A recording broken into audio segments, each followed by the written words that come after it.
So, as you can see, my season did not start out that great. That was late September, Ohio's opener of our archery season, and I got shot a doe. Unfortunately, I didn't find her, but as a bow hunter, nobody wants to admit it, but that happens way more than people admit. That just happens. I didn't find the doe, unfortunately, and I hate that. I really do. But I don't know. I figured I'd put that first things first in the video. Even though it's my first video, it happens. It's the sad truth of hunting. You're gonna make shots that aren't gonna be great, and you have to live with the consequences. But I don't know. For this video, I just kind of collected some footage throughout the season.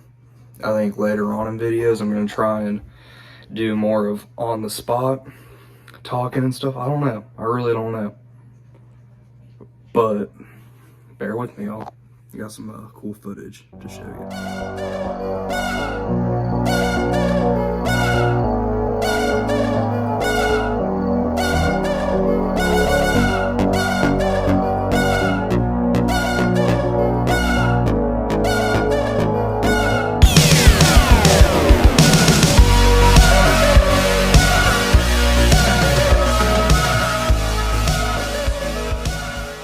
October 16th here in Ohio. This morning we had about a 33-degree cold front. It's been mid-50s all week. It's back up to the 50s, but I think with how the weather's been today, I have a good wind. I think we might have a good chance at my target book. I had a nice buck in here last night. When I say last night, I mean 12 o'clock in the morning. But I think we have a good chance today. We have a good wind. Didn't make really any noise getting in here. Here in a minute, I might try and do a little bit of light rattling and maybe some grunts. See what we can get going here.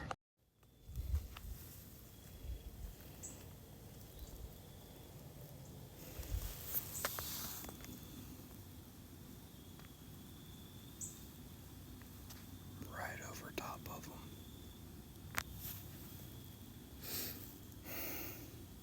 So in that last clip, I had he was probably a 130-inch deer. I'll put pictures of him up here. But he came in, I did a little bit of rattling. It was still pretty early. But long story short, he came in.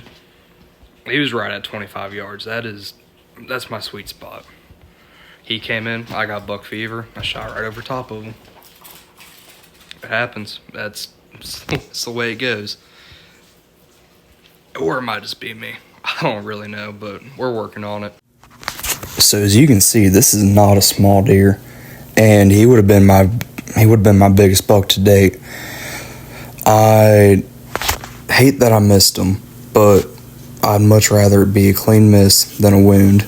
I mean, he came back that same night. He's even giving me a little message right there because he knows what happened. These deer ain't dumb, I'm telling y'all. What's up, y'all? It is November 2nd, 2024 in Ohio. And fellas, and ladies and fellas, I ain't gonna lie to you. I woke up a little late. It's 6:41 in the morning. Shooting light is at 7:36. Might not be good. And I really got poop. I got poop bad. It's okay, I got my pocket toilet paper. We're gonna see if we can't kill us a deer. I'm pretty sure we've been having some good rut activity. And honestly, I'm feeling good about today. Even if I'm getting in the stand a little late, I think we can make something work.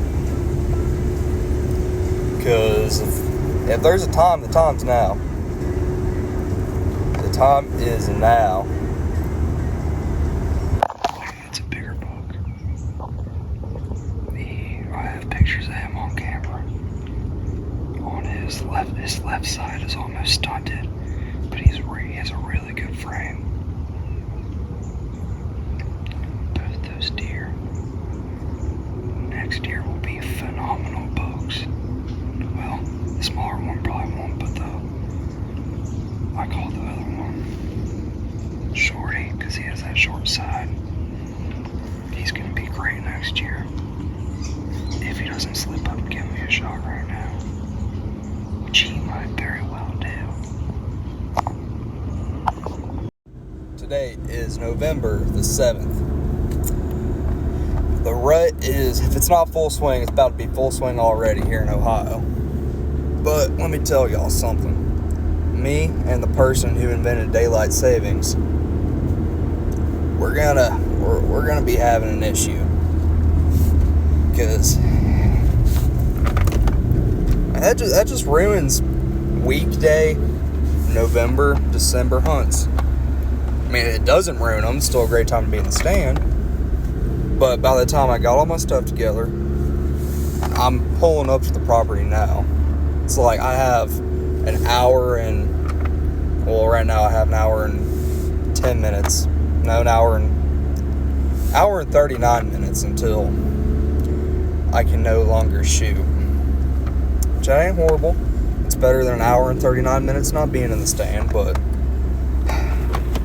just frustrating. It is really frustrating. Alright, so what happened next? Happened really quick. I had about an hour and 20 minutes until shooting light was up. I get to the property, get my harness on, get my layers on, I don't even spray down. So I start heading up to my stand, and the way this property is set up is I have to walk up a hill, probably about 50 yards, and on my left, as soon as I get to the top of this hill, there's an old barn, which is great because it blocks my cover. And right on the other side of this barn, there's an acre field. About an acre, I don't know, we'll call it an acre. And as soon as I come around the corner of this barn, I see a little tail flicker right under my stand. I'm like, well, this ain't good. I have an hour, 15, 20 minutes to hunt, and I can't even get in my stand. So I do what anybody would do, walk into the woods, and I try and sneak around this deer that is 15 yards away from my stand. Did not work out very well. But anyway, I get up in my stand, and I'm set up. The way my stand's set up is I'm facing this way. On my left side, there's a power line, and right over my right shoulder is that clear cut I was talking about, that little field. And when I was setting up this stand, I had in mind that I was going to be taking 90% of my shots, or most of my shots, on my left side into that power line. That's not how it worked out. Every deer I've shot at that stand, I have to stand up, turn around, and draw back on my weak side, shoot them pretty much behind me. But that didn't happen today. I had about a half hour before shooting light was up, or half hour before sunset, so I had an hour of shooting light left. And I just start cranking on them antlers. Nothing. Give it 20 minutes, hit a couple tendon grunts, and then, oh man, I hit those antlers again, and I just hear across this power line, which is a bunch of CRP grass. It's CRP, CPR, whatever it is, through that grass. And I mean, I just see him come up underneath this. I have kind of like a little canopy right behind me. It's really good for blocking my silhouette. But I see him come out right underneath that, and he is just puffed up. He is ready to fight. He comes right under my stand, directly under my stand, starts making a scrape. He's sitting there for about 3-4 seconds. He starts turning around. I start grabbing my bow off my hanger. And as I'm doing that, he looks right up at me. And I'm stuck. I don't shoot a light bow. My bow is about 10 pounds. And I'm just sitting there holding it. And he's looking at me for about 15 seconds. I start shaking, but I'm trying to be still. Anyway, he doesn't spook. He doesn't know I'm there, but he knows something ain't right. So he starts walking, and eventually he gives me the opportunity to draw back. I draw back, and I mean, he starts walking back up right the way he came. I try to stop him. The first time, hit him with the mac. He didn't stop, so I had to yell at him. And as soon as I yelled, I don't know what came over me, but I absolutely punched that trigger. I mean, I probably made one of the worst shots on a deer I've made in my life. It was a little bit farther than midway back on his body, and it was right below his back straps.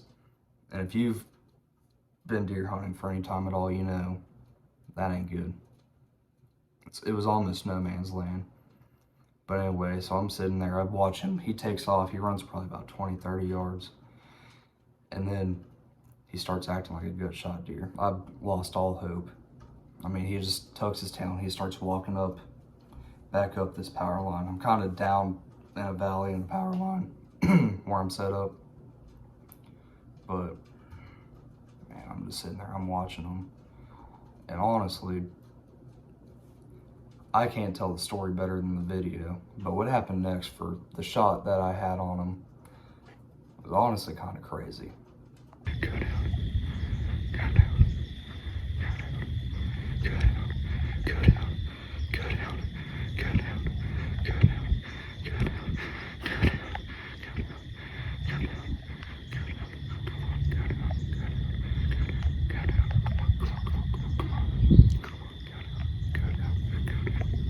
go down, go down,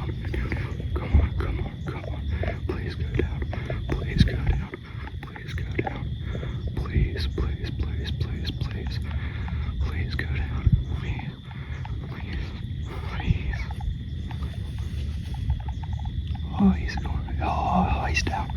He's down. He's down. He's down. He's down. He's down. He's going down.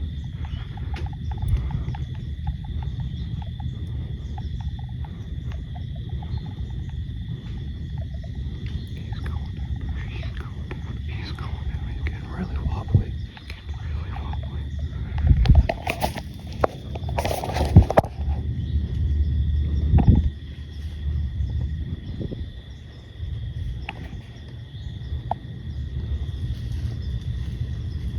He's bedded down. If I had a shot, I might take another follow-up, but I have no shot. So I got very lucky with that shot. I'm gonna go ahead and put it right here. Right here-ish. I don't know, I'll see if I can figure it out. But God had his hand on that arrow, because I should not have killed that deer. Or if I did, I shouldn't have found him.